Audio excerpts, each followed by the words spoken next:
Okay, we've got the cows in this pasture right in front of the house. And what we're fixing to do is move them down into the woods where there's, I mean, it's not dense woods. There's a lot of grass, a lot of greenbrier, stuff like that for them to eat. But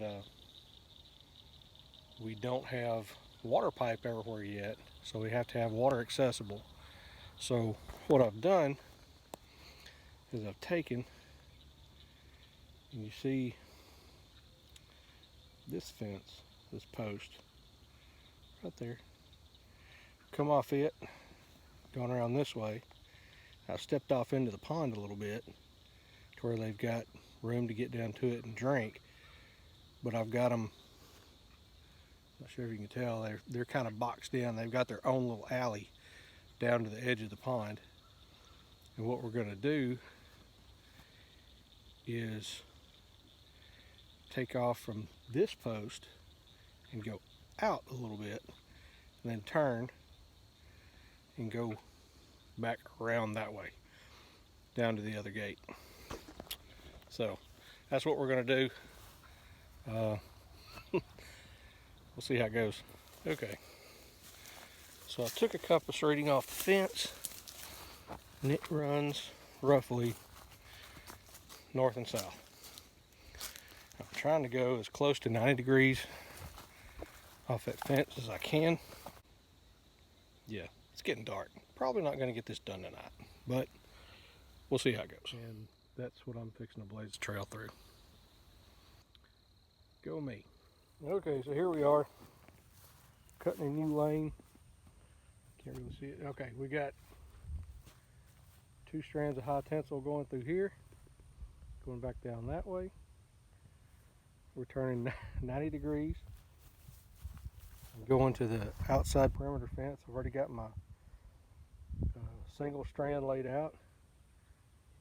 And I'm going to go through here and cut out a wide enough area that we can put posts in to string this wire on. And I've already kind of blazed and trimmed up a trail through there. I'm going to go through and cut some more of this out, so maybe we can get the trusty Kubota in. So instead of having to walk it every time, we can drive through and set posts. But we'll see. Depends on how froggy I feel, as if I'm gonna jump off into making that wide of a trail. But we'll see. Okay. What I thought was going to be about a 45-minute job turned into an hour and a half rather quickly. You can see the post back there behind me. Stepping off the posts, or the distances between posts now, I'm going to try to keep it at about between 50 and 60 feet, but not being able to go in a straight line kind of hinders that, but we'll do what we can. So, see where that little open space is under the trees? That's where I'm going. Alright, moment of truth. Ground rush stops in the ground.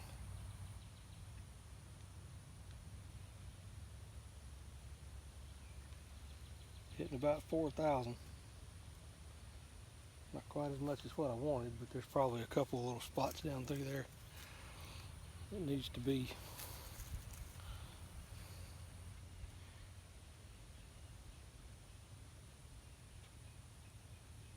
Yeah, probably got a couple little twigs or something on it.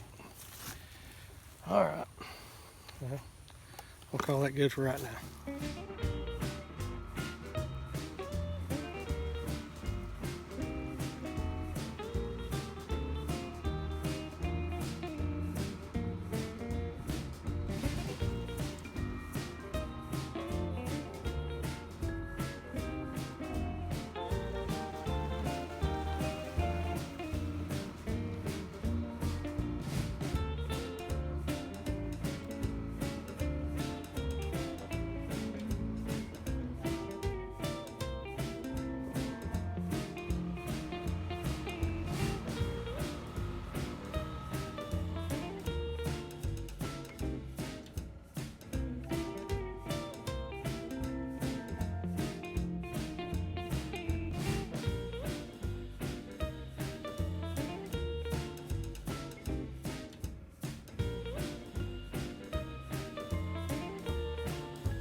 20 some odd minutes. And I was thinking my fence was grounding out on something. I'm not sure if I should tell this or not, but it goes to prove the point that nobody's perfect. And even if you've done something a couple hundred times, you can even miss something now and then. I'm no electrician, but I'm pretty sure if your fence is tied off to barbed wire, it's going to ground it out.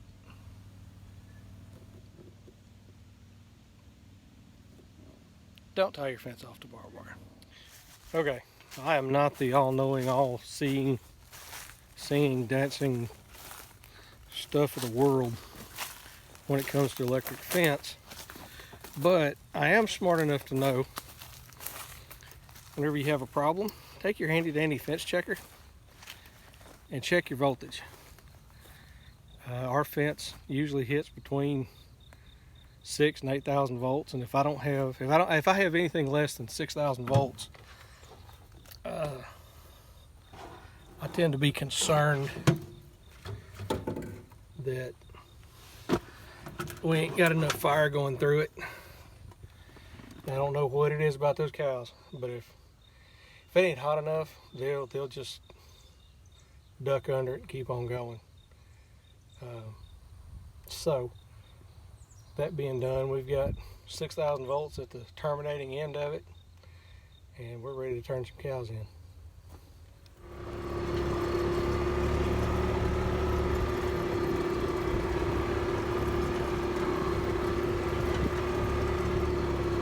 Come on!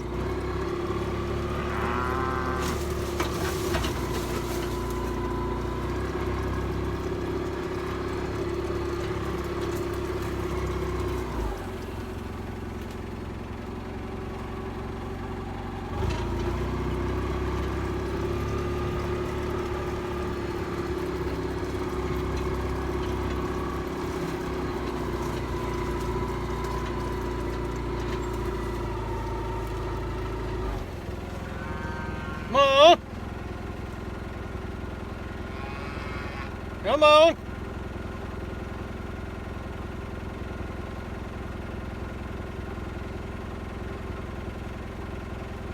Yep!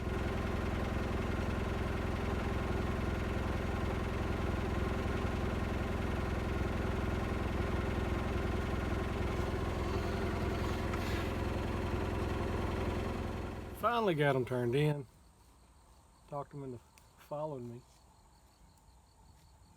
Got them kind of hemmed up in the water trap I got for them. Because we don't have water line from one end to the other yet, so I have to make an alley that goes back to the pond. So I got them in that alley.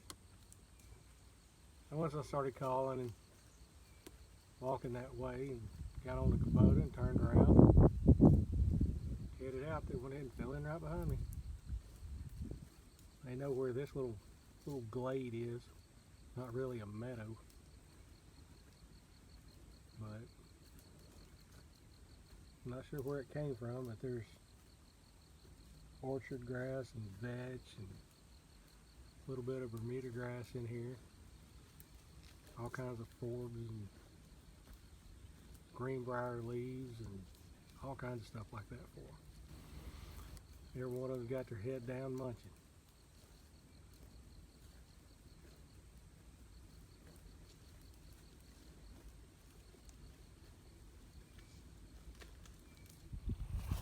I didn't know that he was somewhere to eat us. I'm not eating him.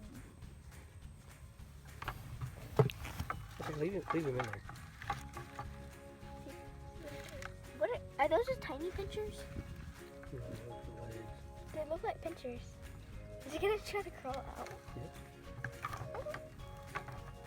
He's kind of the size of my hand. He's the size of me.